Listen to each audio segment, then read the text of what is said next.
ladies and gentlemen. We have made it through our first best of 7 of the day, which means we only have 2 of them remaining. I'm joined here by the lovely Zombie Grub as we get ready for that second best of 7 between Trap and now Serral. Yep, a matchup that I don't think Trap has really appreciated lately.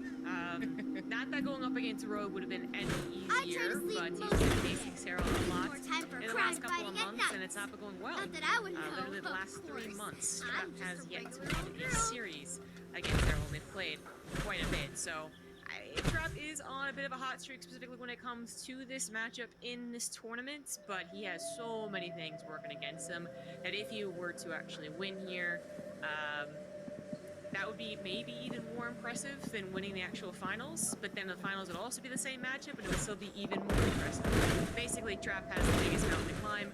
Let's see if he can start it right here on Berlingrad. Yep, we're going to be starting over here in the top left-hand side of the map. Top the blue Zerg player from Ents Esports. He is Serral.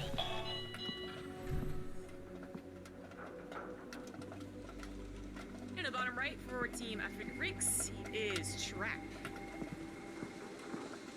Now, I really like what you said about just talking about how Trap has not done so well versus Serral, especially in the past couple of months, but just in general, he's on that losing streak versus Serral.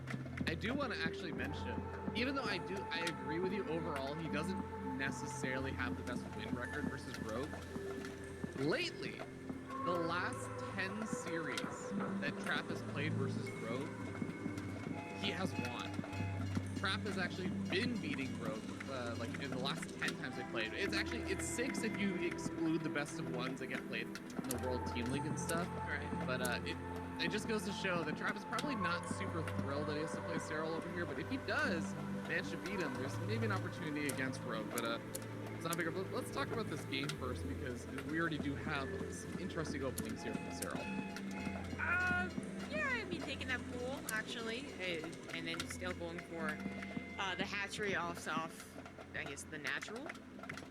It is a bit interesting. We do usually see the Zerg players just go ahead and take the hatch first, even whether they can place it in the natural or the third. It really depends on how insistent the Protoss is with their probe scout, but going for the pool, actually getting these wings out ASAP, is going to apply a little bit of pressure to Trap, who does have to respect this, but doesn't have to I should go back to the Uxtron Galaxy someday. Visit some old friends. And then a second pylon? Yeah, okay, yeah. I guess this is the safest thing to do, just in case Serral actually maybe commits harder than you would think and then dives right after a pylon. Yep, has to get the pylon up there as well, just to keep the wall off. The Adept should be popping out in time to save it. Actually, Serral's just even maybe not 100% sure about the exact timing that the Adept's going to pop out over there, so he backs up a little bit early, but going to give him plenty of space there. Pylon also gets canceled because that's not exactly what you normally want on the wall, so you can get up a gateway there later.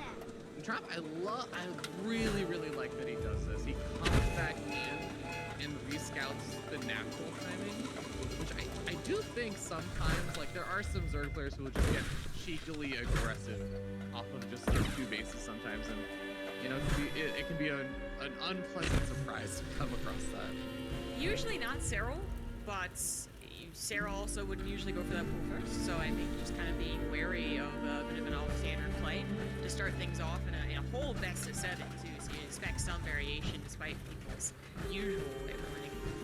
Is smart from Trap, and speaking of playing off the standard, Trap really has to do that. So watch what these Adepts can do. Apparently nothing, Trap's was going to abandon that, but as we watch the Resident Glaives build unfold, Trap is in, as I was saying, one of the most difficult positions that a Protoss player could find themselves in, and also Trap could find himself in, right? Because he's not been doing so well against Serral. Maybe if it was Rogue, he's feeling a little more confident, it'd still be his 5th PvZ, I believe. And that's just a lot of builds to show in a tournament in only a couple of weeks, right? Something that is very easy for your opponents to study and watch, even casually. Maybe they caught a game just because it was on. You've just been playing a lot of PvZ. So to continue to mix up builds is extremely difficult, yet also somewhat required to win this matchup, especially the longer the best bugs will go. So Trap, I mean, I think he's going to need either throw out some of those wrenches he was throwing out in the last PvC, those Robo Firsts, right, to really try and mix things up. He's also probably going to need a couple of just really like finite moves, like something to help him out. Could just be Serral miscalculating just a little bit, right? Because I'm really afraid that if Trap, I don't know if he plays the way he did versus, I think it was Ragnarok, right, and just did the same build over and over again, that Serral will just be totally fine, no problem, easy peasy. And then that's, I mean, macro games also something that Serral's gonna be very confident of. Like, what really does Trap do? Again, maybe luck has got to be on his side a little bit, or he's created a whole new build order notebook in the last week, last day. Yeah, past 20, not even 24 hours, because you know the games themselves took some time from those 24 hours play.